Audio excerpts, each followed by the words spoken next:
Welcome everyone to week 11. This week I'm going to take you through an example of an NRM project that is aimed at mitigating the effects of climate change. Climate change is the biggest issue facing our planet. We're all aware that the climate has changed on Earth many times in the past on a cyclical basis. Climate-related threats have been identified to Australian agriculture, such as the decline in overall productivity of crops and livestock due to a decrease in rainfall and an increase in temperature, an increased threat to production from the increase in the number and severity of extreme weather events, and this could affect our future food security. Let's stop here for a moment and consider why carbon is so significant. The carbon cycle is one of the building blocks of life on Earth, and when plants and animals die, their bodies decay in the soil and are recycled. Put simply, carbon is the starting point when considering the fertility of soils. So what's the problem, you may ask? Well, the problem is current agricultural practices have been taking carbon from the soil for the last couple of hundred years, and in some areas the percentage of carbon has reached less than 1% of pre-industrial levels. So our soils are, one, not as productive as they used to be, and two, where did all the carbon escape to?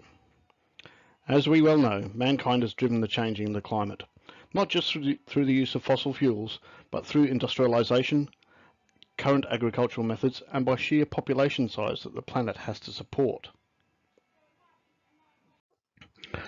What can be done?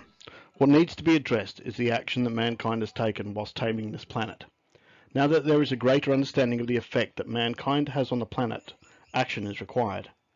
There exist across Australia various land management groups and organisations. During the course of our studies, we have come across many of the different groups and been made aware of their activities. When I read this question for this week, I was a little stumped at first. However, a little digging has given us the example I'd like to talk about. It's called carbon farming. What is carbon farming, I hear you ask? According to the Future Farmers web pages, carbon farming is using farming methods that reduce greenhouse gas emissions and/or capture and hold carbon in vegetation and soils. Changes to land management practices such as no-till cropping and methane-reducing feed supplements can achieve this. The particular example I'd like to share is one from Western Australia. The Department of Agriculture and Food have teamed up with the Department of Regional Development and Lands to produce the Royalties for Regions project called Managing Stocking Rate to Reduce Carbon Emissions. The practice is simple and self-explanatory. Basically, what happens is, when you reduce the size of the flock, then it follows that the amount of pasture used is also reduced, and also the amount of methane is also reduced. A typical Western Australian sheep farm runs approximately 2,700 sheep. This farm would produce approximately 550 tonnes of CO2 per year. Reducing the stocking rate by 10% would save 55 tonnes of CO2. The practice needs to be carefully managed as the profitability of the farm may also be adversely affected. Convincing farmers to take up this practice is the first challenge. The second challenge is the lack of an effective carbon trading scheme at this time. The capture and sequestering of carbon has become a political issue rather than an issue that should be being worked on. The driver in sequestration of carbon is having an effective carbon trading scheme. Without it, the incentive to participate isn't there. The benefits of carbon farming are the return of carbon to the natural carbon cycle, which improves soil quality, leading to an increase in productivity when growing crops, the removal of CO2 by locking it up in growing plants, thus reducing the impact of greenhouse gas on the climate. A further benefit of carbon farming is the reduction of the production of methane by sheep and cattle. The reduction of greenhouse gases is what we all want. If there was an effective emissions trading scheme and the price was right, then the benefits for farmers would be of the financial variety. Given the existence of an emissions trading scheme, then the buying and selling of carbon credits between industries could occur, leading to a further reduction of atmospheric carbon.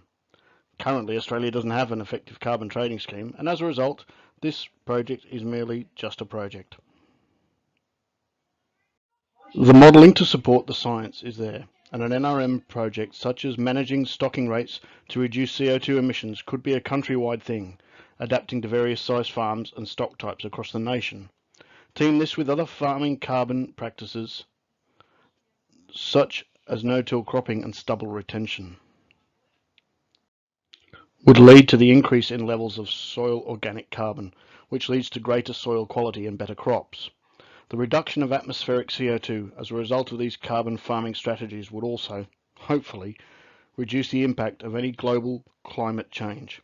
This would result in the lessening of the risk to our agriculture.